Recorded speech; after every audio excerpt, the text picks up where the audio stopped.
Hey everybody. Hello. It's ya boy, Connor Renfro. And ya girl, Violet Knight. How's it going, Violet? I am doing pretty okay, Connor. How about you? You know, I'm actually doing pretty well. I am very glad to hear that. It hasn't been great lately, but I feel like Mercury is gonna go direct in 4 days, and I can finally be happy again. As somebody who is very much on the fringe of astrology, I have no idea what you're talking about. I'm not going to lie to you. Yeah. Alright, I'm not gonna get into it, but if you know about Mercury retrograde, you know.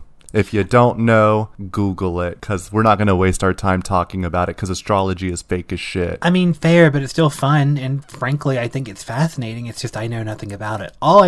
Literally all I know, is I'm a Cancer, and a June Cancer at that. You are a Cancer. I am a Cancer. You're a Cancer to the trans community.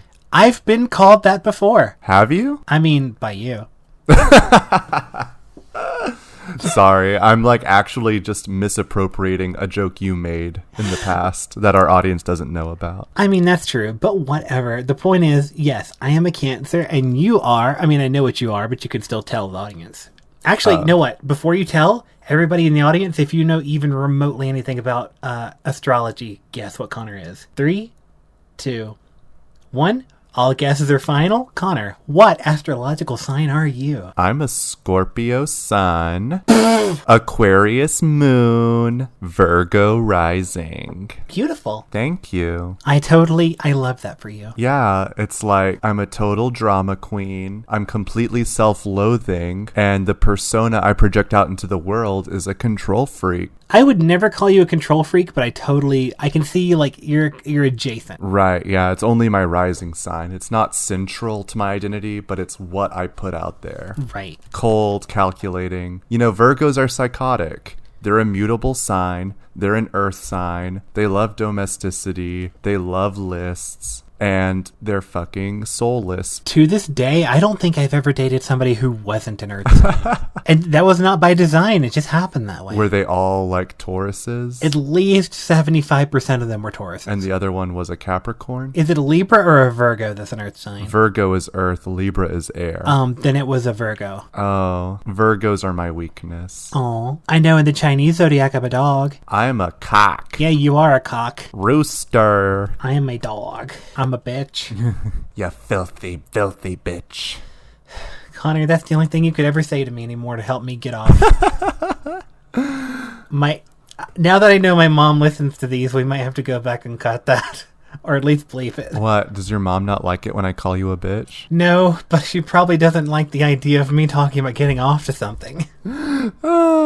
I mean, your mom listened... Wait, no, let's not bring up past episodes. If our audience knows what's good for them, they won't actually go past episode 4. All I know is my mom has listened to things that I didn't expect her to ever hear from me, so we've already broken the ice on that one. I guess I could bring my own mom into the fold. I mean, if you're willing to. It's not like I've confessed to anything too sordid, right? It's true. The only things that we've ever even talked about that would be really problematic for your mom, you've asked me to cut and we did cut it out. Right. That I can think of. Yeah, my childhood suicidal ideation. See, that's a perfect example of something that was cut out of a earlier video. Speaking of things that should be cut, let's talk about being queer. Oh my god. But first, Violet, do you have any baggage with the word queer? I thought you were trying to be really weirdly metaphysical, and you were trying to say, do you have any emotional baggage that has the label queer on it, not about the word queer itself?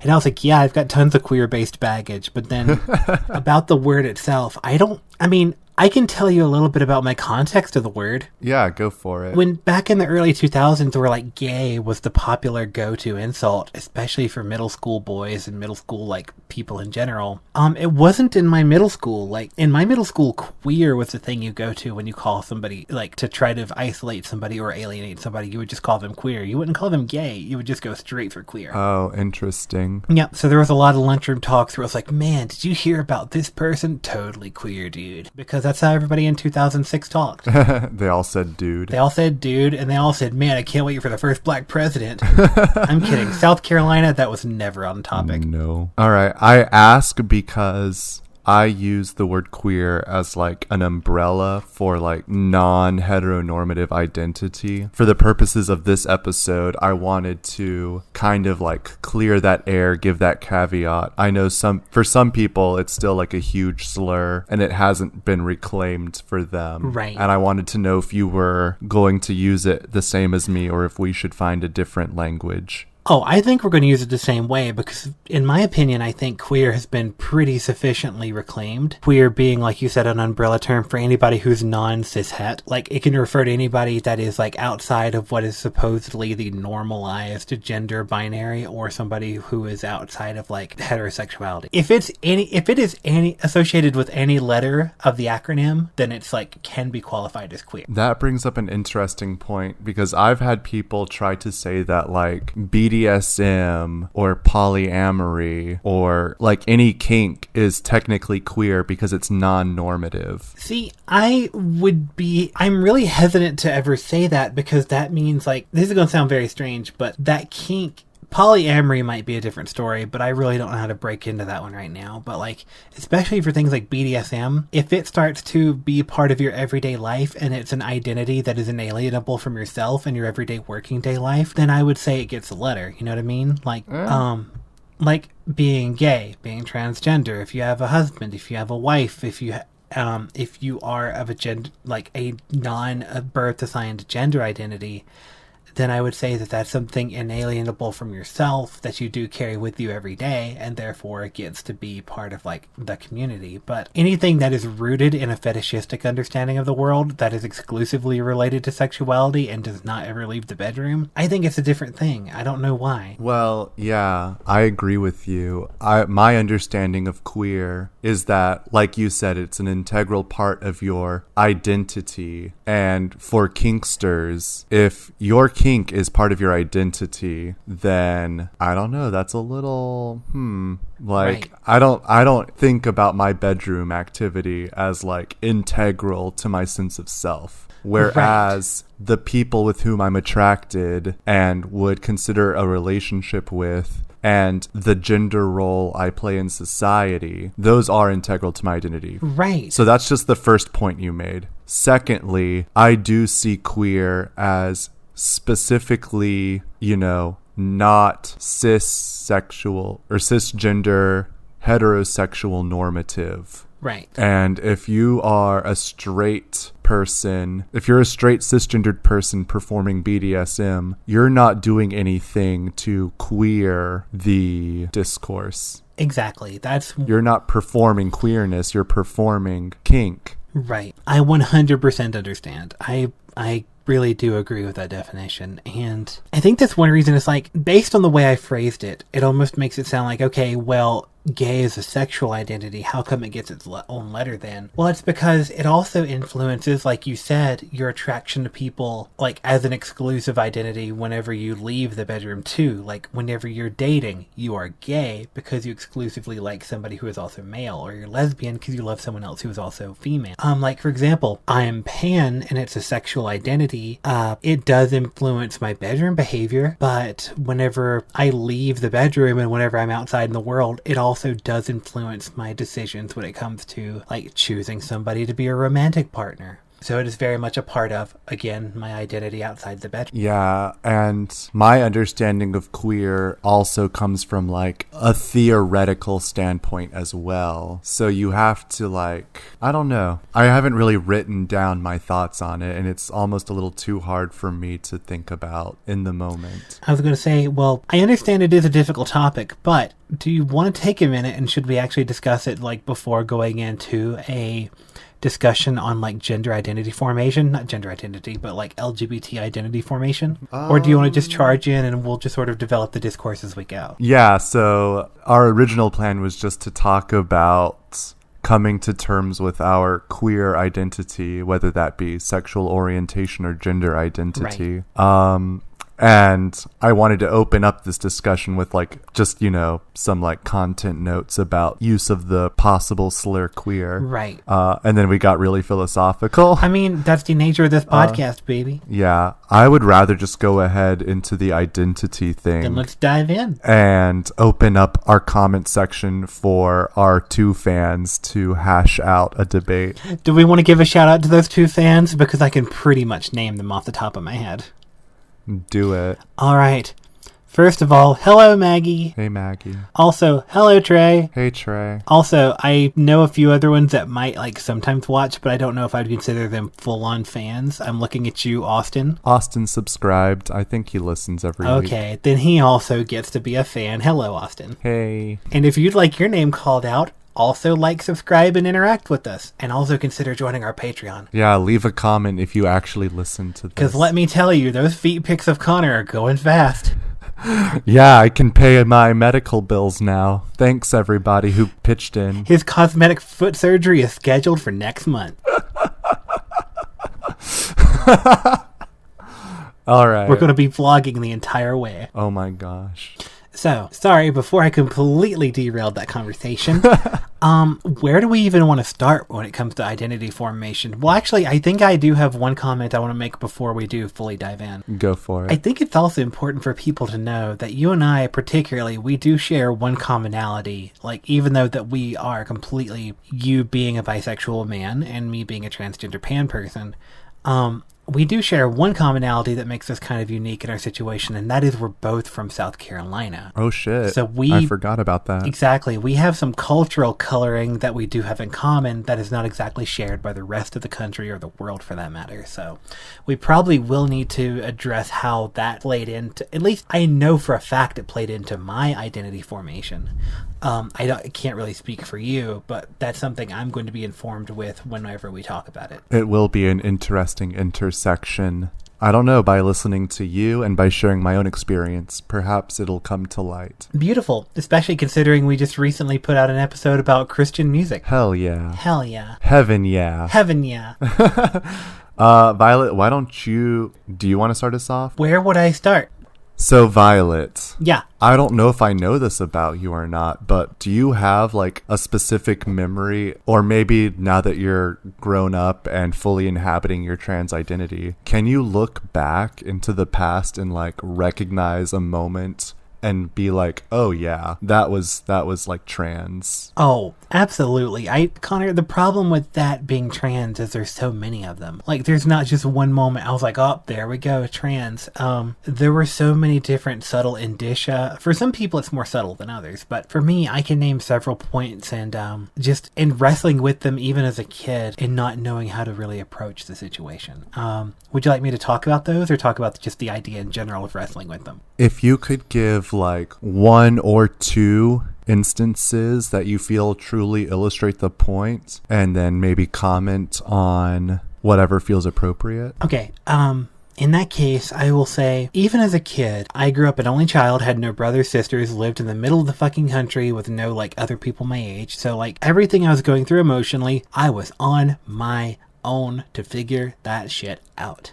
And again, rural South Carolina, you're not going to get much support from any sort of LGBT elders or anything. And it needs to be known, this is my first instance I can think of. This happened 1999 or 2000. I didn't have internet. There was nothing. You were by yourself. The first thing that comes to mind is I remember watching The Little Mermaid on VHS, because that's the only thing we had. We didn't have a DVD player in my house until 2005 or 6. I would watch A Little Mermaid, and I just remember crying my eyes out to the point I was inconsolable, and then I would just rewind that movie and watch it again. And the reason why is because, especially with the song Part of Your World, I just remember having this weird empathetic sadness with Ariel about the idea of longing for something, or longing for a life that you can't entirely get, and the idea of I'm not happy where I am, but I'm now really aspiring to be someone else, or at least to aspire to understand a life of someone else, because that's what feels right for me. I didn't even have the words to identify what that feeling was yet, and that was one of the few things that I remember looking back and thinking, oh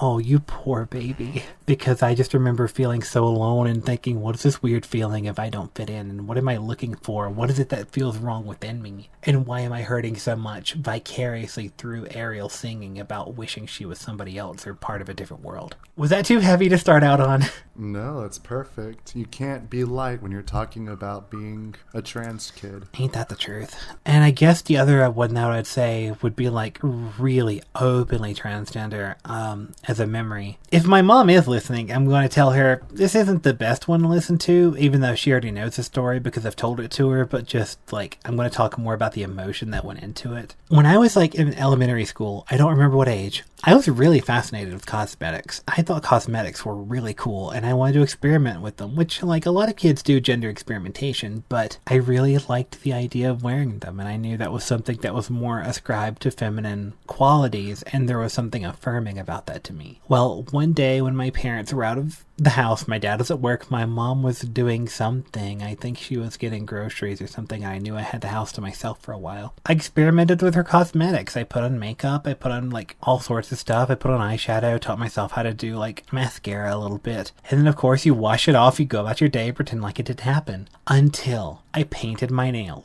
Which doesn't sound like a huge deal until you remember, hey, when you're in elementary school, you don't know painted nails don't just come off with water. Eventually my mom came home. She saw that I had painted nails, even though I tried to scrub it off with water, because again, that shit don't come off. You gotta use a special solution for that. Here's a situation I want you to imagine. She walks into the bathroom. I'm on the verge of tears. She doesn't understand why. She sees my hands. She sees that they're painted. She quietly, without saying a word, takes the solution to wipe them off, puts it on like a little piece of toilet paper and goes one by one, all in complete silence, and takes off the like fingernail polish from every single finger. She then leaves the bathroom without a word. I leave the bathroom without a word. I go to my room and neither of us talk to one another for 2 days. 2 days of straight radio silence between me and one of my parents. I felt guilty. I felt horrifying. I felt like an abomination. I felt like I was some abysmal cretin from Satan himself. I felt like I had disappointed and completely just ruined the balance of my family, and that the worst thing I could ever do in the world was to encourage what I had just done, and that the only way to ever make it up to my family would be to completely suppress those urges ever again. When my mom took me to school the day after, the 2 days after we were stopped talking, without a single word, she got in the car. I was sitting in the passenger seat. I just turned to her and say, I'm not gay. And she says, well, I should hope not. And that's where it ended. So, Violet. Yes? I think I've actually heard that story before, right? I think so, probably. Because that's the most robust memory I have. Right, I believe you've told me this story before. But hearing you say it now in such a public context, like for some reason, I'm like so moved. It's a memory. It's what you have to do with and deal with. And that, on top of other cultural factors growing up in South Carolina, is the day that I pretty much decided I'm going to live in the closet forever. I didn't come out of the closet until I was already in my 20s, so... And not even like early 20s. Like I had already moved to Colorado when I came out. So, yep, that's where we're at. I'm glad that it moved you, and I hope it's relatable. Well, I hope it's not relatable, but I hope I hope someone out there finds solace in the fact where it's like, oh God, that's an uncomfortable situation. I had to deal with dysphoria myself, but not through quite a direct way. But well, enough about I me. love you very much. I love you. Thank you, Connor. And I'm so sorry. Like, my sincerest condolences. Not apologies, but condolences from where you started off. And just profound hope for where you might find yourself in the future. Thank you. Before we continue, though, I kind of want to turn the question to you. What were some of the first moments that you can what were one or two memories you can think of where you were like, hey, I don't think I'm exactly like maybe other kids, or I feel like I have something different about me? Well,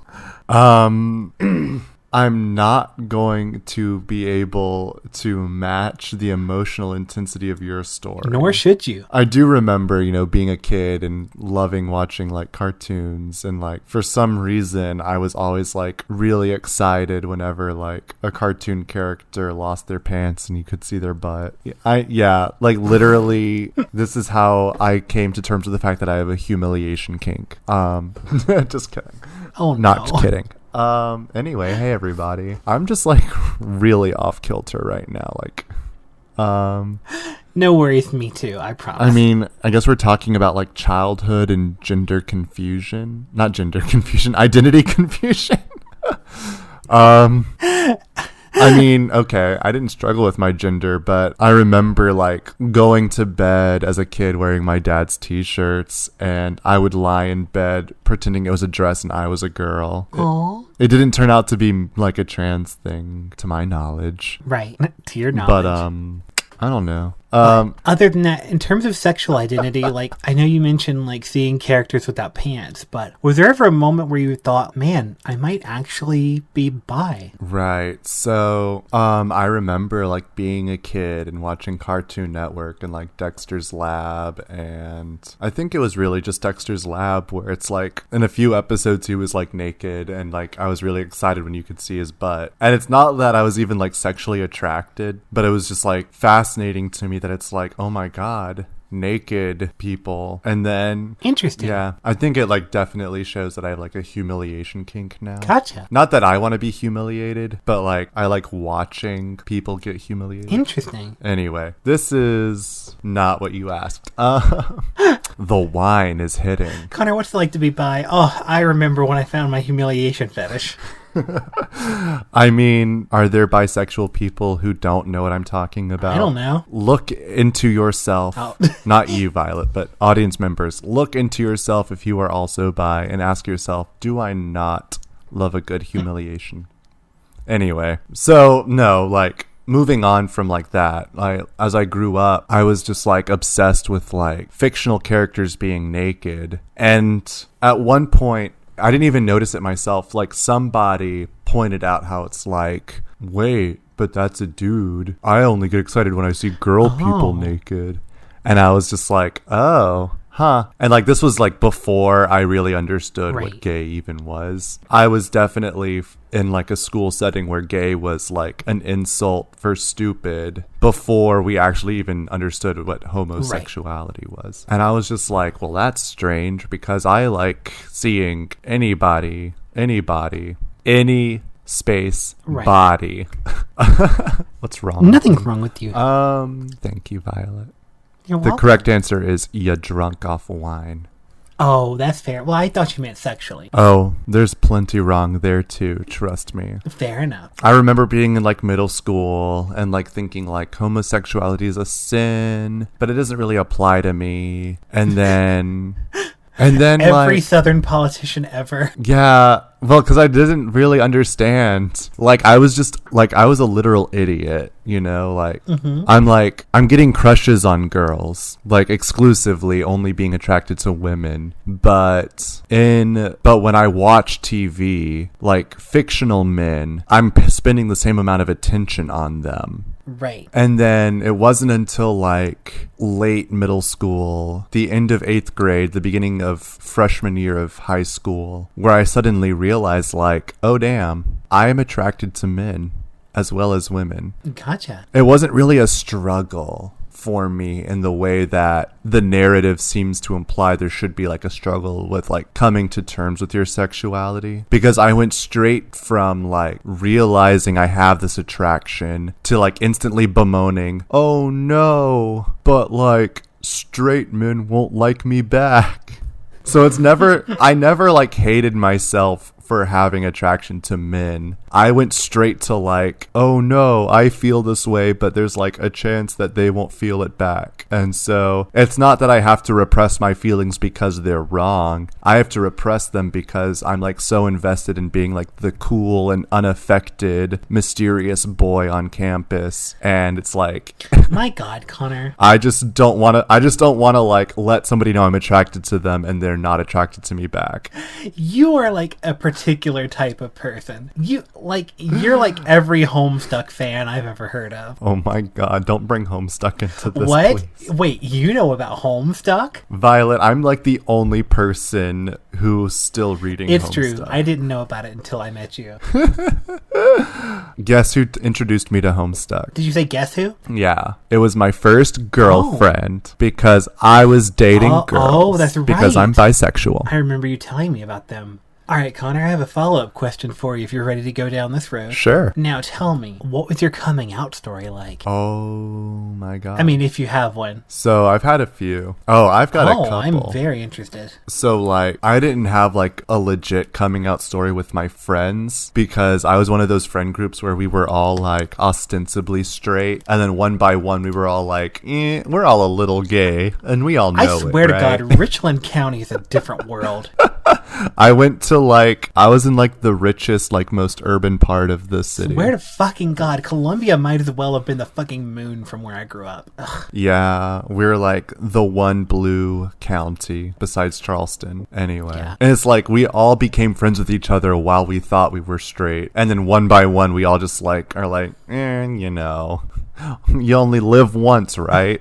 So I never came out to my friends, but have you heard about me coming out to my cousin? I don't think I have. Like, I mean, obviously I know your cousin, but like, I don't think I've heard the story of you coming out to him. Okay, well, I was with my cousin Ryan and our mutual friend Daniel in South Carolina. Oh no. And we were all just hanging out one night, and I don't know why it came up, but like we started talking about my sexuality, and I was like, oh yeah, I'm bi. And Ryan like did not believe me. And like, to his credit, it's not that he was like homophobic, biphobic, whatever. It's that I have like a past of gaslighting him. I used to psychologically abuse my cousin. I totally can see that. Because I was like very weak and shrimpy and everybody in my life could beat me up. So I learned how to be like a psychological agent. Anyway. And it carries on to this day. So Ryan, like, didn't know if he could trust me or not. He was like, Connor, stop fucking with me. Connor, stop. I'm like, Ryan, I'm not fucking with you. I am bisexual. I am attracted to men and women. And then Daniel, being like the little, like, hell's agent that he is, was like texting Ryan behind my back, like, he's fucking with you, Ryan. He and I had this plan to like freak you out, and you're getting really worked up. Oh my God. he is the real mastermind. He is the real sociopath of that situation. He was like, Ryan, you're freaking out a lot. So I just want you to know Connor's lying to you, and we hatched this scheme just to make you upset. So keep playing along. So Ryan like straight up didn't believe me. Until like years later when I had a boyfriend and he met him. All right. So now I'm going to talk about when I came out to my mom. Okay. Which is hilarious. Tell me. It was after freshman year at Winthrop. So I'm about to start my sophomore year of college, and my mom and I go out to a Mexican restaurant together, and we're just sitting at the table, we're eating, and she just says, who's the person you've had a crush on for the longest time? Or like, what was the longest crush you've ever had? Or she said, who? And I stopped and I started to think about it, and I guess I was thinking for too long, and she said, the girl you've had a crush on the longest. And I like instantly answered the question like, oh, no question. You know, it was this girl. Gotcha. And my mom was like, have you ever had a crush on a boy? And I was like, yeah, I was trying to figure out which one was longer, the boy or the girl. And she was like, are you gay? And I was like, no, I'm bisexual. I like both. And she was like, were you ever gonna tell me? And I was like, you know, I had like this policy where I understood that about myself and I'd come to terms with it, and I didn't figure it was anybody else's business. Right. I was just gonna keep living my life how I wanted to, and if somebody was curious, they could ask me and I would tell them the truth. And that's why I waited until you asked me to tell you the truth. That's fair. And you know, 3 years later, I had my first long-term, serious boyfriend. And it wasn't until after I had told him I loved him that I went home and told my dad, like, hey, I have a boyfriend and I love him. Hey, BT dubs. And my dad was like, what? And I was like, did you like never suspect? And he was like, no. And I was like, okay, sure, Dad. Were your parents accepting, though? I think so. Gotcha. There was never, like, a you're going to hell weird, like, condemnation talk. Well, my dad said he's not gonna fucking kill me. Well, that's already And that was the language he solid. used. He's like, well, I'm not going to murder you or anything. And I was like, great. Love that for us, Dad. Thanks, Dad. Thanks for not killing me when I come out to you as bisexual. I mean, I hate to admit it, but you're over the 50% mark for most Southern kids. Yeah. And I mean, I brought my boyfriend over to the house several times. Aw. So, I don't know. Whether or not they accepted me, I lived my life the same way, That's regardless. Fair. I'm very curious because I'm noticing one member of your family is not mentioned in any stories. What did your sister do when she found out? I'm so glad you asked, because I forgot until you asked me. Do you know what this bitch said? Oh, please tell me. She was like, oh, Connor, no. Bisexual people are so slutty. Just be gay. She literally said that to me. Can I tell you just how much I love her? Oh my god. My sister's an icon. She was like, Connor, no. Bi people are so slutty. Just be gay. Oh my god. Of all the objections to have. I mean, is she wrong?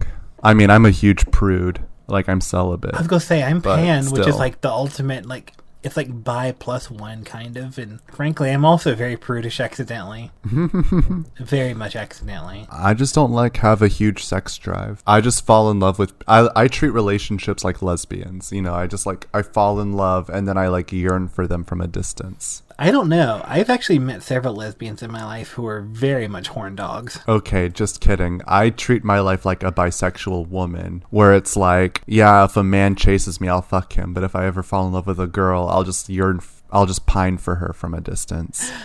Maybe I'm just hanging out with different people in Denver, but I also know some bisexual women here in Denver who, like, I have had to pull them off of somebody at a club because they asked me to once. Okay, the bi girls that I know off of Tumblr. There we go. That's a different grouping. We'll just cut this out. I don't want to generalize anybody of any, like, sexuality or gender. That's fair. Oh my god. I live my life just yearning after people and never acting on it. So I'm not a slut. I understand. I have a medium level sex drive. Like, it's not the most ambitious in the world, but like, it's not non-existent. I still do have needs, but it's not even a problem with sex drive, but like, I'm at a weird point in my life where it's like, right now, that's not at all what I can be focusing on, and therefore I've just not really been pursuing anything. Like, I don't remember if we've published that episode or not, but there was an episode where I actively on the episode just like shut down my Tinder profile. Oh, I forgot that happened in one of the episodes. Yeah, and I've never put it back up. Like, it's still shut down, my Tinder profile is, and I'm not putting that up until I get like a lot of stuff in my personal life stream. Same, girl. Same. I have no dating profiles. I probably said the same thing while you were deleting your Tinder. Possibly. I was on Bumble for a while, and I really like Bumble, but I don't know, just didn't keep up with it. Also, I did have some success on Tinder because I actually met somebody who I really, really enjoyed, and I had like easily one of the best first dates in my life via Tinder, but I don't know. I just ultimately wasn't ready to take it anywhere because I still had some stuff I needed to clear up, and so we didn't go any farther than the first date. Sad, but true. Yeah. So, Connor. Yes? I'm trying to think of another question to ask you that's very much in line with this talk of identity formation. Do you not have a nice coming out story? Oh, that's right. I completely forgot I didn't tell mine. Wow. Okay, I guess I'll tell mine now. I didn't technically come out in one fell swoop. I came out like 2 or 3 times, and it's just my parents were like, low-key didn't. It was such a big news moment. My mom and dad actually like completely rejected it and like repressed it at least once. Like, I did it once and then I had to do it again months later. And the entire week before I came out to them, I was having horrible nightmares about it too. I was having nightmares that like they hired somebody to abduct me in my sleep and take me to a conversion camp up in North Carolina. Oh my god. Even though I was living in Colorado, and the shipping charges on that would have been insane. The shipping charge. Yeah, to ship me from Colorado to North Carolina. It's like, why would you do that? Just find one locally. There's gotta be one in Colorado. I mean, it's illegal in Colorado, but people still do illegal things all the time. Anyway, the point is, I was having nightmares about being abducted and taken to a conversion facility the entire week before I came out to my parents. And eventually I realized, you know what? There's never actually going to be a good time to do this. There's never going to be an easy time. So I just kind of have to do it. And I did. And Lord help me, that was a conversation. So much of a conversation that I've had at least 2 or 3 phone calls with my mom since then. I'm not painting her well with my stories, even though she's actually, like, grown to be pretty supportive. But, we love you, Mom. it's true. Thank you for listening, and thank you for supporting me and eventually coming around. But in the early days of all this conversation, there are like 2 or 3 phone calls I like legitimately cannot remember because I hysterically blocked them out. I remember one phone call, and it sounds weird to say I blocked it out, then followed up with I remember a phone call, but I just remember sitting in my car outside of my apartment that I'm currently living in this past summer and having a conversation with my mom, but I don't remember a single word that was said. I just remember the feeling of everything going completely numb and me going inside and going to sleep and waking up the next day and not remembering anything that was said, but her being really, like, concerned about me and me being like, I legitimately don't know what you said and I frankly don't want to know because if I blocked it out that hard, I'm good not knowing. Yep. Woof. A woof indeed. Okay. Yep. So, Violet, you've just told us some really heavy stuff. Do you have, like, a way of letting us know that it gets better? Oh, yes, absolutely. I just mentioned that some of the phone calls that I had with my parents after I came out were, like, so bad that I actually have repressed and completely blocked them. Like, I physically cannot access those memories right now. Like, as try as I might, I just have no idea what was said. But I started hormones in October 2018. It's currently March 2020. A couple months ago, for Christmas, I actually came up with a plan, and my parents were at this point that I was going out on a limb, but I tried asking, and it worked out well. And I asked my mom, I said, hey, you know what? I haven't decided on a middle name yet. Would you like to be a part of helping me come up with a middle name? And she said yes, and she sent me a list of 31 middle names she thought would really work with my name. Aww. And I actually sent her back, like, a list of, like, hey, these are the ones that stick out to me most. Let's talk about these. I sent her back... I love that. I sent her that list this past weekend. So, again, I grew up in South Carolina, Southern conservative, ostensibly, like, a dude for most of my life. It can always get better, even when it feels like it never will. It always can. Well, now that this episode has gone on so long, I'm tempted to say this might be a 2-parter.